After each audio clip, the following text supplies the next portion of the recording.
Stitching. आज की इस वीडियो में मैं आपके साथ बहुत ही खूबसूरत सा ट्राउज़र का डिज़ाइन शेयर करूंगी। आज का डिज़ाइन बहुत ही खूबसूरत और बिल्कुल डिफरेंट है। वीडियो को एंड तक वॉच कीजिएगा। यहाँ पर हमने एक चौड़ी पट्टी ली है। इसकी चौड़ाई 2 इंच है। ये बिल्कुल सीधी पट्टी है, इसमें कोई उरेब वगैरह नहीं है। पहले इस पट्टी को एक साइड से इस तरह से फोल्ड किया है, फिर दूसरी साइड से आयरन की मदद से हमने इस पट्टी को अच्छे से फोल्ड कर लिया है। अब हम इसको इस तरह से डबल फोल्ड में सेट कर देंगे और यहाँ पर हमने इसके ऊपर बिल्कुल किनारे किनारे अपनी सिलाई को चलाना है। जब आप पट्टी को आयरन करते हैं तो आपका जो एक्स्ट्रा मार्जिन होता है वो बिल्कुल परफेक्ट शेप में बैठ जाता है और सिलाई में बहुत ज़्यादा नफासत आती है। तो यहाँ पर हमने भी अपनी पट्टी को आयरन करके सेट किया था। सिलाई हमारी चल गई है। अब यहाँ पर हम अपनी पट्टी को थोड़ा सा आयरन कर लेंगे ताकि हमारी पट्टी बिल्कुल परफेक्ट शेप में बैठ जाए। अब यहाँ पर हमने 5 इंच लंबी एक पट्टी ली है।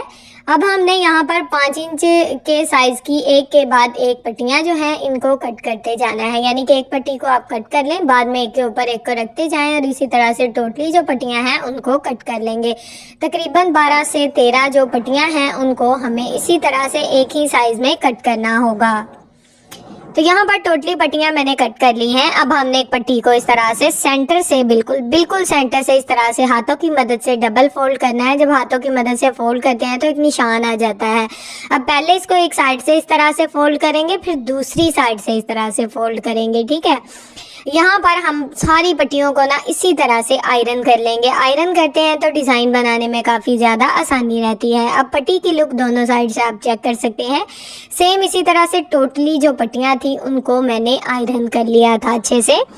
डिज़ाइन जो आपका 10 से 15 मिनट में बनता है वो 5 मिनट में रेडी हो जाता है। अब यहाँ पर हमने एक पेपर के ऊपर इस तरह से ऑर्गेन्जा फैब्रिक लगाया है और इसकी दोनों साइड पे हमने किनारे किनारे सिलाई को चला लिया है। इसकी टोटल चौड़ाई लंबाई आप देख सकते हैं 3.5 इंच है। चौड़ाई इसकी इतनी है जितनी के हमारी ट्राउज़र के बॉटम की चौड़ाई होगी। सेंटर में हमने एक बिल्कुल सीधी लाइन लगा ली है, यानी कि इस पेपर का हाफ करके।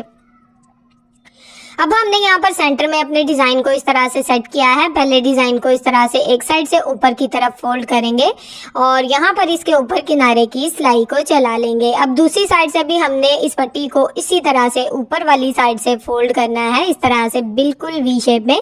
तो यहाँ पर हमारा बहुत ही खूबसूरत और बिल्कुल डिफरेंट सा जो डिज़ाइन है ये रेडी होना शुरू हो जाएगा।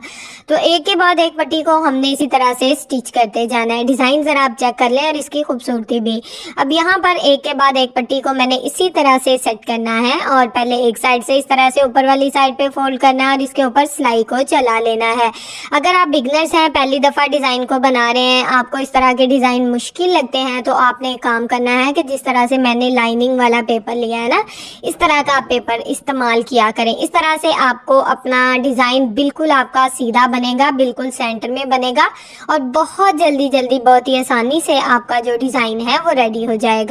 अब एक के बाद एक पट्टी को हमने इसी तरह से ऊपर वाली साइड पे फोल्ड करते जाना है और इसके ऊपर सिलाई को चलाते जाना है। यहाँ पर पट्टियों का सेंटर मार्जिन हमने सेम रखना है, यानी कि अगर आप आधे इंच का गैप देना चाहते हैं तो आधे इंच का दे सकते हैं। अगर आप 1 इंच का गैप देना चाहते हैं तो 1 इंच का भी दे सकते हैं। पहले पट्टी को रख के अच्छे से इस तरह से सेट कर लें, फिर इसके ऊपर अपनी सिलाई को चला ले। तो एक के बाद एक पट्टी के ऊपर मैंने बिल्कुल किनारे की सिलाई चलाते हुए अपना जो डिज़ाइन है उसको रेडी कर लिया है।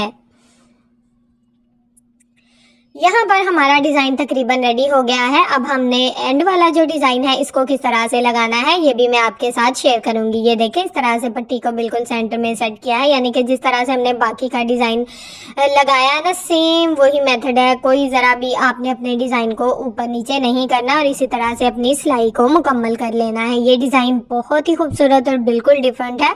आपने इस डिज़ाइन को एक बार ज़रूर ट्राई करना है। तो यहाँ पर पट्टी देखें कितनी खूबसूरत सी हमारे पास रेडी हो गई है। अब जो इसका एक्स्ट्रा मार्जिन होगा ना यहाँ पर पट्टियों का, उसको कट करके अच्छे से नीट कर लेना है, यानी कि अपना जो डिज़ाइन है उसको दोनों साइड से मैंने नीट कर लिया है। अब यहाँ पर एक चौड़ी पट्टी ली है, इसमें भी कोई उरेब वगैरह नहीं है। इसकी चौड़ाई आप देख सकते हैं तकरीबन 2.25 इंच है। अब हमने इस पट्टी को इस तरह से अपने डिज़ाइन के नीचे वाली साइड पे रखते हुए सेट करना है और इसके ऊपर हमने सिलाई को चलाना है। अब जो सिलाई आप देख सकते हैं ऑर्गेन्जा फैब्रिक को लगाते हुए चलाई थी ना, उस सिलाई को हमने दबाव में रखना है। ठीक है, उस सिलाई के अंदर वाली साइड पे हमने अपनी सिलाई को चलाना है ताकि बाद में वो सिलाई शो ना हो। ये सिलाई हमने चला ली है, एक्स्ट्रा फैब्रिक को कट कर दिया है। अब हमने इस फैब्रिक को इस तरह से ऊपर वाली साइड पे फोल्ड करना है और इस तरह से हमने ये जो दोनों सिलाइयाँ हैं इनको अच्छे से कवर करते हुए इनके ऊपर फैब्रिक को सेट कर देना है, ताकि हमारी किसी भी किस्म की कोई भी जो सिलाई है वो शो ना हो। तो सेम इसी तरह से हम यहाँ पर अपने फैब्रिक को सेट करते जाएंगे और इसके ऊपर अपनी सिलाई को चला लेंगे। पट्टी की टोटल लंबाई कितनी है, आपने ट्राउजर की लंबाई कितनी कम रखनी है, ये आप वीडियो को एंड तक वॉच करेंगे तो एक एक चीज की समझ आ जाएगी। अब यहाँ पर हमने वन साइड लेस को लिया है और इस तरह से इसको दबाव में रखते हुए इसके ऊपर बिल्कुल किनारे किनारे अपनी सिलाई को चला दिया है। ये वन साइड लेस ऑप्शनल है, ठीक है। अगर आप तो लगाना चाहते हैं तो ज़रूर लगाएं, अगर आप नहीं लगाना चाहते तो कोई बात नहीं, सिंपल भी डिज़ाइन बहुत ही खूबसूरत और अच्छी सी लुक देगा। ये लेस हमने यहाँ पर लगा ली है, ये देखें पट्टी हमारी बिल्कुल रेडी है। अब यहाँ पर नाप कर मैं आपको दिखाती हूँ।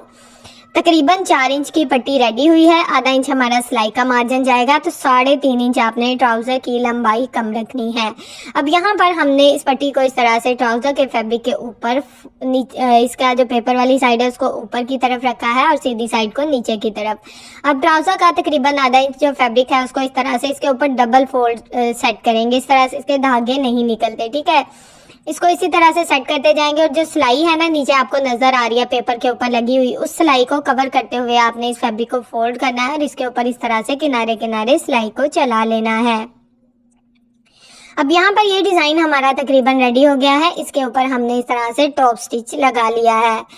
तो यहाँ पर ये डिज़ाइन हमारा रेडी हो चुका है। अब हमने क्या करना है, अब हमने यहाँ पर अपने पेपर को इस तरह से निकाल कर अपने डिज़ाइन को अच्छे से नीट कर लेना है। टोटली पेपर मैंने इसी तरह से निकाल लिया था और बैक साइड से डिज़ाइन आप चेक कर सकते हैं, बहुत ही नीट है। एक एक डिज़ाइन के ऊपर हमने छोटे छोटे से पर्ल्स लगाए हैं जो कि बहुत ही खूबसूरत और अच्छी सी लुक दे रहे हैं। इस तरह से हमारा डिज़ाइन उठा उठा भी नहीं रहेगा और डिज़ाइन में बहुत ही ज़्यादा नफासत और खूबसूरती आएगी। फिटिंग में ये डिज़ाइन कुछ इस तरह से आया है, पास करके आपको अच्छे से दिखाऊंगी। तो यहाँ पर अगर आपको मेरी वीडियो अच्छी लगी है तो प्लीज़ जल्दी से मेरी वीडियो को लाइक करें, मेरे चैनल को सब्सक्राइब कर लें और एक अच्छा सा कमेंट करके मुझे ज़रूर बताएं कि आपको मेरी वीडियो कैसी लगती है। ओके जी, अल्लाह हाफिज़, फ़ी अमानिल्लाह, अस्सलाम।